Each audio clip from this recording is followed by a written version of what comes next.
Hello, hello. Welcome to Inklings with Irena, the weekly energy show connecting you to your intuitive guidance system.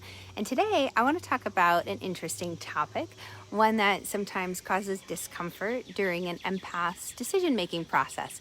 Is there ever a worry or a wonder about, are they going to laugh? Are they going to laugh? Are they going to understand why I made the choice that I did? I found both for myself and for many of my clients that our decision-making process as a big feeler, as an empath, isn't always logical.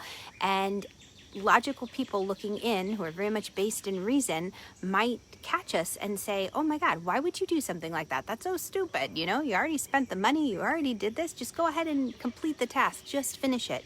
But something deep down inside, there's this knowing, this understanding that something's off.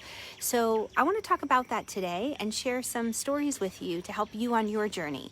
If we haven't met yet, my name is Irena Miller and I'm an intuitive energy guide, and I've been playing in this world of energy and yoga for over 20 years, guiding big-hearted empathic feelers on a journey to learn how to strengthen their intuitive muscles, to trust their instincts, and to make decisions based on that. I have a background in decision sciences and management information systems, so I have that logical side present, but I very much rely on a blend of the logical and the intuitive. So let's dive in, and let me even start there with that timeline.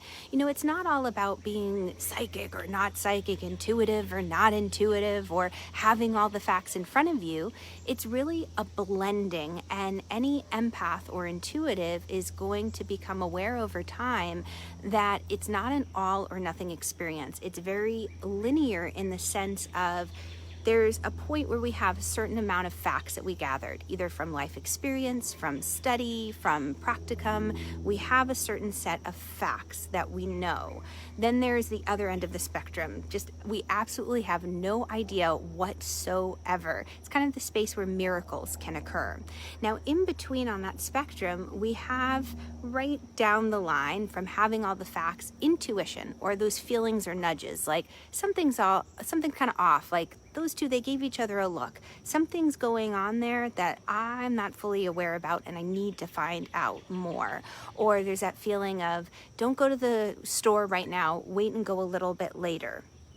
So there's this intuition, or call your friend right now, and you call and you find out they've been thinking about you. So there's that intuitive side where we might have some facts. Maybe we know our friend's been lonely, or maybe we know the store is busy at a certain time, but we get that intuitive push to take action. Then there's the realm of just psychic knowing, where information comes to us and we just have no idea where. We have no facts to base anything on. We just get a knowing and we take action based on that.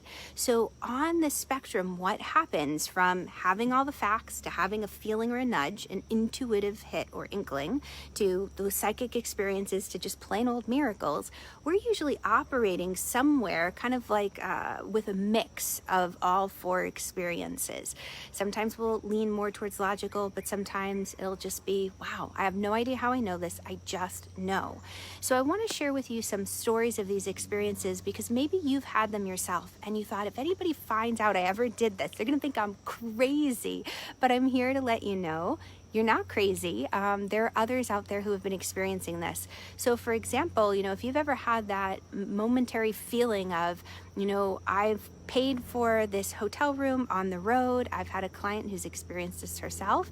She's on an adventure traveling, and she drove up to the hotel and got this anxious feeling and decided, hey, I'm not going to stay here. It just doesn't feel right. Something feels off. At that point, she couldn't get a refund for her hotel. Her next stop was a 3 or 4 hour drive away. And she decided, you know what? I'm going to trust my intuition and I'm not going to stop here. She kept on driving. And anyone else that she told that to, she was sharing it with me, might think that she's absolutely out of her mind because she's incurred that cost. She has to pay for that hotel room. But I applaud her for her trusting her intuition. She knew something was off and she didn't stop. So, if you've ever had a feeling that you've trusted that doesn't seem logic based, give me a little emoji in the comments below, because we're not alone. I have another client who moved heaven and earth to move to a tropical paradise, literally, because she loves swimming in the ocean.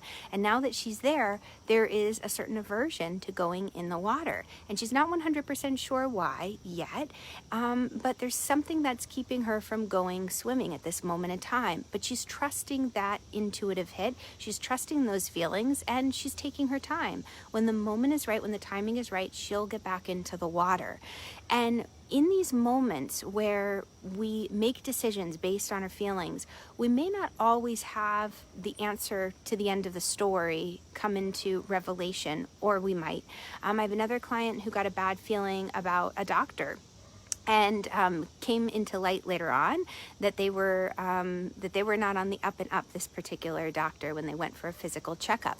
So her intuitive feelings were coming from a genuine place. So we may sometimes get those answers in the end, but we may not.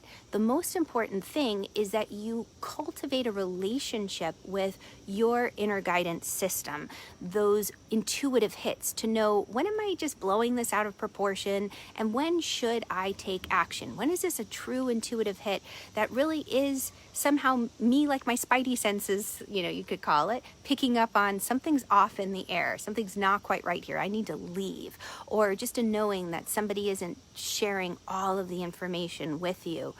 How do you develop that strength, that knowing? Well, it starts with everyday little things. It's saying, okay, like when you wake up in the morning, one thing you can do is say, all right, what color do I feel like wearing? It's amazing how the colors that we're drawn to are a reflection of the dominant colors in our energy field.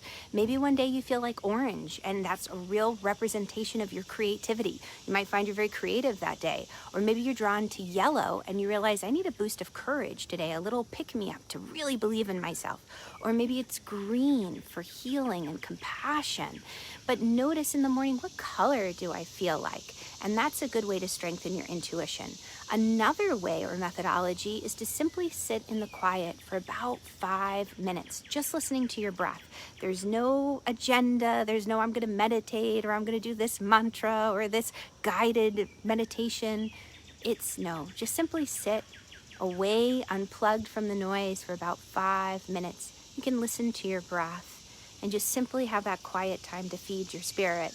And then finally, you can do something like muscle testing to check in. And there's a lot of different ways to muscle test. You could even use a pendulum to say, okay, is it in my highest and best interest to eat this for lunch or eat that for lunch, right? Simple decisions or choices that don't have a huge cost to us, whether it's an energetic cost or monetary cost.